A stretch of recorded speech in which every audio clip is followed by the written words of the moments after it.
Hi guys, welcome back to another Hugh Jeffries video. In this video, I'm going to be unboxing and taking a look at everything in this massive 9.1 kilo tech lot from the United States. It consists of iPhones ranging from the iPhone first generation all the way through to the iPhone 8, Samsungs from the Galaxy S3 to the S9 Plus, a few Apple Watches, and even some old school iPods.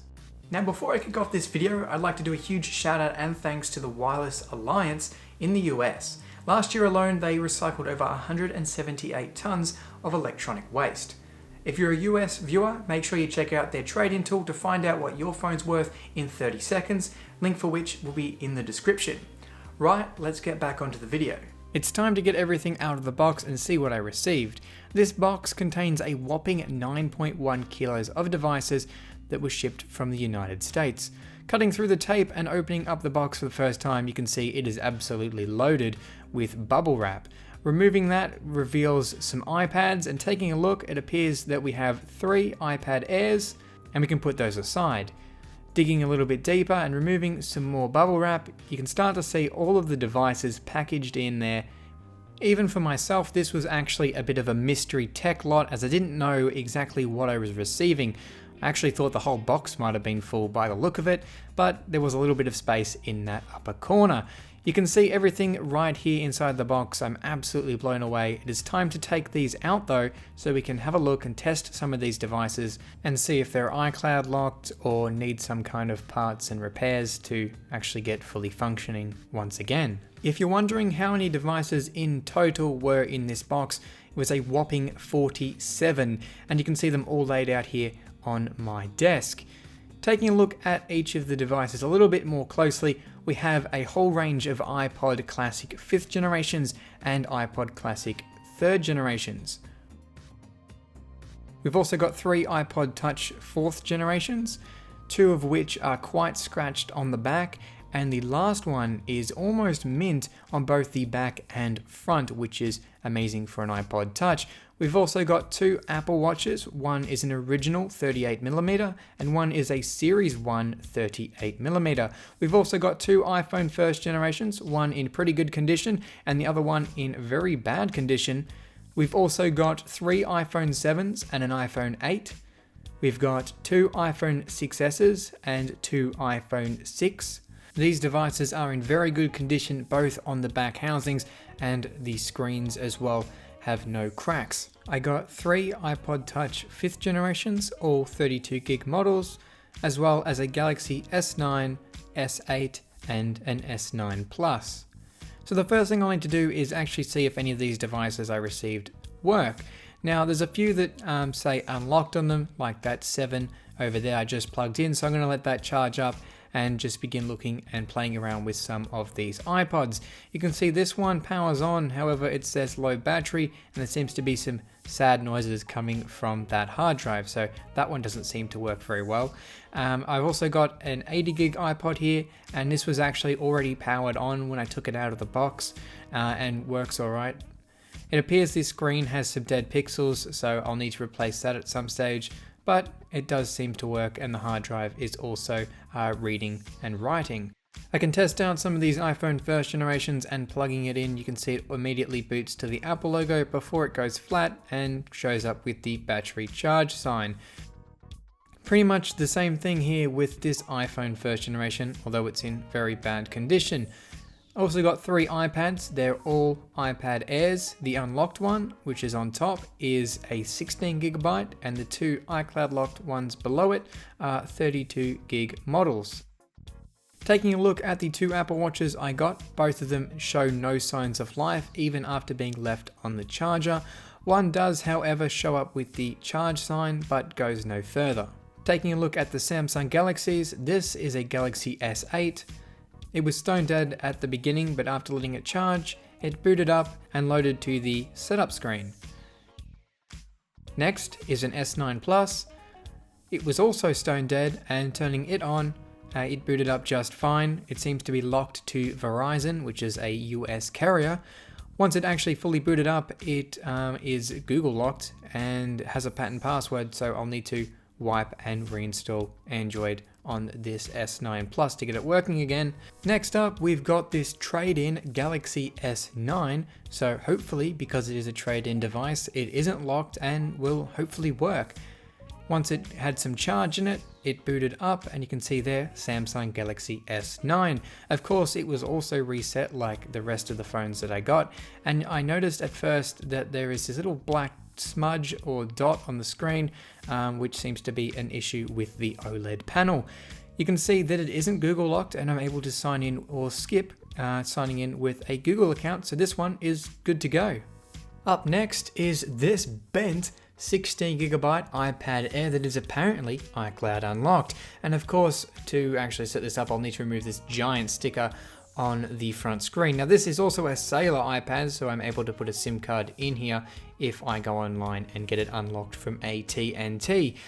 Setting up the iPad, you can see it got past the activation with no issue whatsoever. And finishing up with the setup of the iPad, you can see it's still functioning even given it's bent down the middle. There's also 3 iPhone 5Ss, they're all 32GB models, and each of these are unlocked from iCloud and seem to be working. One of the Ipod Touch 5th generations would power on and show the Apple logo for about a minute before it just turned off again. So I thought I would try a iTunes restore, but unfortunately the home button doesn't work, so I had to open up the iPod so I can go ahead and press that home button down. Now I didn't actually have to remove this metal bracket, although for some reason I chose to do that. I believe I was going to remove the LCD screen, but didn't end up doing that. With the iPod now open, I can press and hold the home button while connecting the lightning connector to put it into iTunes recovery. I then tried to update the iPod, as obviously it was having some issues with booting up. Unfortunately, it threw error 27 at me, which I believe to be something to do with the NAND, hence why it won't boot up. Anyway, that's sort of a lost cause, but these are all the devices that I got from this lot that are fully functioning, might have some cosmetic damage, but otherwise are working devices. Starting down with the bottom left-hand corner, we have an iPhone 1st generation. This is in excellent condition with only a few minor scratches and marks. It's running iOS 3.1.2 and is an 8GB model. Next to that is another iPhone 1st generation. This one is running iOS 2.2. It's also an 8GB model and is in very poor condition with a cracked screen and very scratched up back. Next is an Ipod Touch 4th generation. This is an 8GB model on iOS 6.1.6 and is in absolutely mint condition on the back and front. Alongside that is an iPhone 4. This was iCloud locked when I took it out of the box when I first got this tech lot. However, the owner must have removed it from their account a few days later, as it activated just fine on iOS 7.1.2, with the only cosmetic damage being a small crack on the back of the phone. Next is an iPhone 5S. This is a 32GB space grey model on iOS 12.4 and has been unlocked from AT&T and is mint on both the front and back.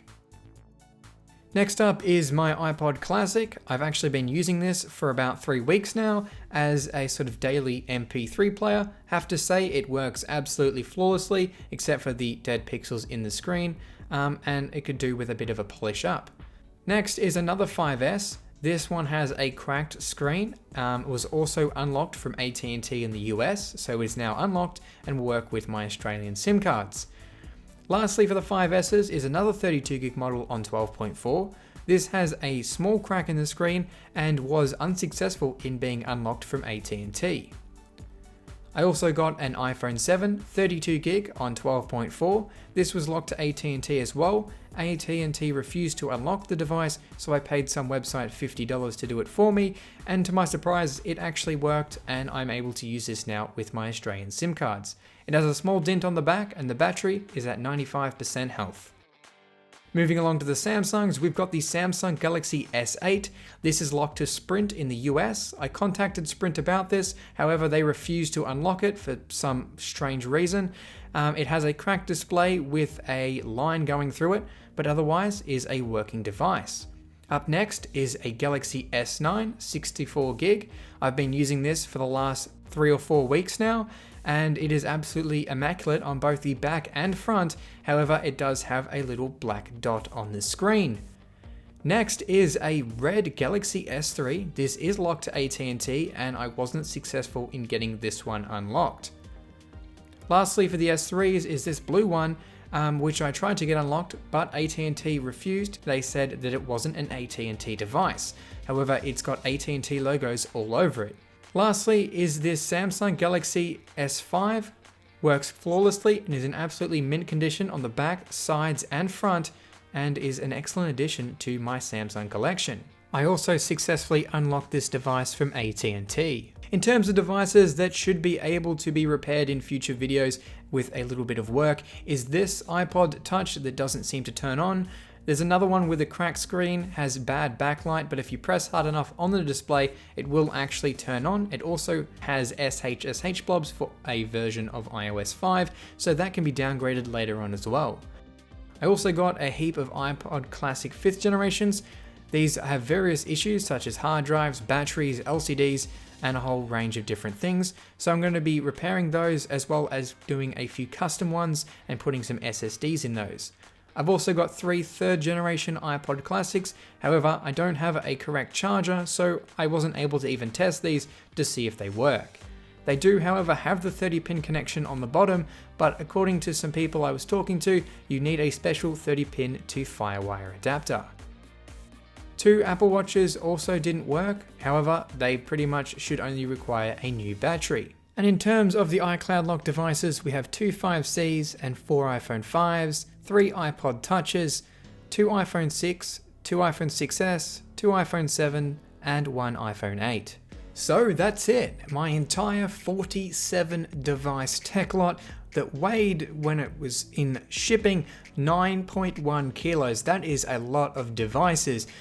Most of these devices power on, and if they weren't locked, would function just fine. However, the ones that are iCloud locked are probably only going to be good for parts, like screens, batteries, and screws and so on. As for the devices that need repairing, such as the Galaxy S9 and a lot of those Ipod Classics that could do with some SSD upgrades, maybe some larger batteries or custom parts, are all going to be future restoration and custom tech videos here on my YouTube channel. And on that note, this has been a Hugh Jeffries video. If you like what you saw, hit that subscribe button and consider checking out the Tech Lot playlist for more videos just like this one. Also, make sure to follow me on my social media for a look at behind the scenes and exclusive content that doesn't make it to YouTube, link for which is down in the description. That's all for this video, and I'll catch you guys next time.